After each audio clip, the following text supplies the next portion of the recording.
Hey everybody, I'm Sharon McNamara from Boston Connect Real Estate, and as many of you know, I am the broker owner of Boston Connect Real Estate. And today I'm going to be blogging, and all my blogs are up there, so you can take a peek at those. They're all by date. Today I'm going to be blogging about the misconception of days on market. Now, realtors in the industry, we call that D.O.M.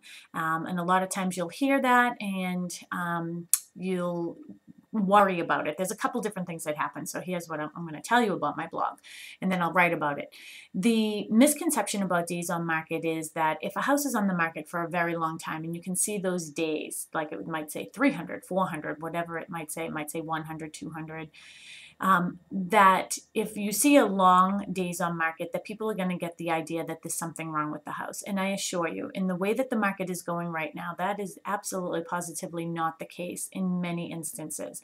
Now, there may have been some reasons why this house is on the market more longer than another house. Maybe there is something wrong with it, but that's why you hire a buyer's agent to do some research for you to make sure that you're being, that everything is being looked into, so you're being protected, okay?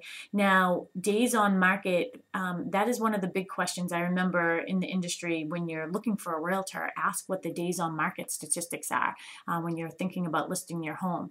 And there are some agents who sort of jump the gun, in my opinion, and they put their properties as under agreement right away. And the reason why is that will stop the clock.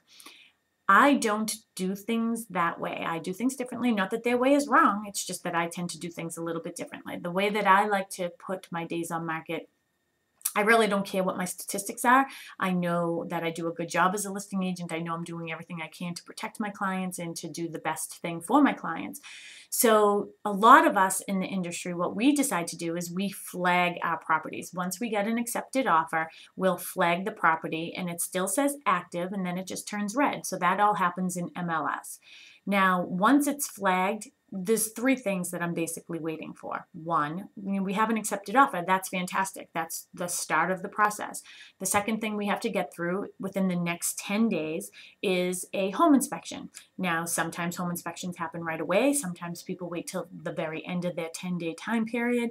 Sometimes we have to ask for an extension. Maybe they have to get a plumber in or an electrician in or a roofer just to give a little more information on something that came up in the home inspection. So there are some days that are added on. Then the next thing we're waiting for is to sign the purchase and sales agreement. And generally speaking, that's within that same 10-day time frame as well. But again, if we're holding off on doing more inspections, or if we're holding off just to try to find out some information, that might get extended as well. So once we have the home inspection and once we have the P&S signed, there's one other item that we're waiting for, and that's called a commitment letter. Now, the commitment letter is basically the most important piece of paper that we're going to get through the whole transaction, that tells the seller that the buyer has this commitment letter from the bank, where the bank is basically saying, I am committed to give you this loan. That sometimes doesn't arrive to us until about 2 weeks before the closing date. So as you can imagine, let's just say this, for instance, you have a beautiful 4-bedroom colonial that's on the market, and you put it on the market during a time when other 4-bedroom colonials were coming on the market, and for some reason or another, the other ones were selling, yours stayed on the market a little bit longer. So let's just say you're already on the market for 60 days, which is not a very long time in this industry, in this time anyways. Then you get something under agreement, and now we have to wait about another almost 45 days in order to get the property, get the commitment letter, to go through all those processes that we have to go to. So now our days on market are over 100. So as you can see, those days on market can easily creep. So I wouldn't pay much attention to days on market. Yes, it might certainly mean that there's something wrong with the house, but that's why you have a buyer's agent to do all that research for you. And the other factor that you have to consider is right now there are a lot of short sales and a lot of foreclosures. So when you're looking at days on market in a specific town, so we all pulled statistics, and I did this on the radio show this past weekend on WATD, the McNamara Money radio show that I do with my brother-in-law. I pulled statistics, and I was looking at the statistics of, Hanover, Marshfield, Pembroke, some of the other local communities, to see how long the days on market is typically in those towns. Well, again, those numbers really mean nothing. I don't really even know why we put it on there anymore. One house could be on the market for 10, 20 days, maybe it's a cash sale or something like that, and another home could be on the market for 365 days. You just don't know. I mean, when you merge those together and get an average, I mean, what does it really mean? So don't worry too much about the days on market. It doesn't really mean much in my opinion, and if you're worried about it, have your agent do some research for you.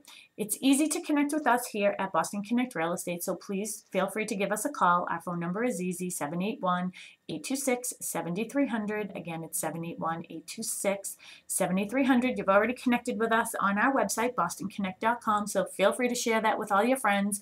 And also feel free to stop by our office. We're in our new place. We've been here 2 weeks now, a whole 2 weeks, 2 weeks and 2 days. Our space is awesome. It came out exactly the way that we wanted it to. It feels like a home office. It's really, really pretty. Came out great. But we're conveniently located at 31 Squisset Street in Pembroke, and that is 139, Route 139. If you were on Route 3, exit 12, you would, we're 1.5 miles, or if you're coming from Hanover up 139 at the intersection of 53 and 139, you take your left, and we're less than 1/10 of a mile on the right-hand side. So come on by, come visit us, come say hello. Don't forget to read about my blog that I just talked about, but sometimes people watch the videos and sometimes people don't. Some people like to read, some people don't. So I'll talk to you soon. Hope all is well, and don't forget, it's easy to connect with us, 781-826-7300. I'll talk to you soon, and hope all is well.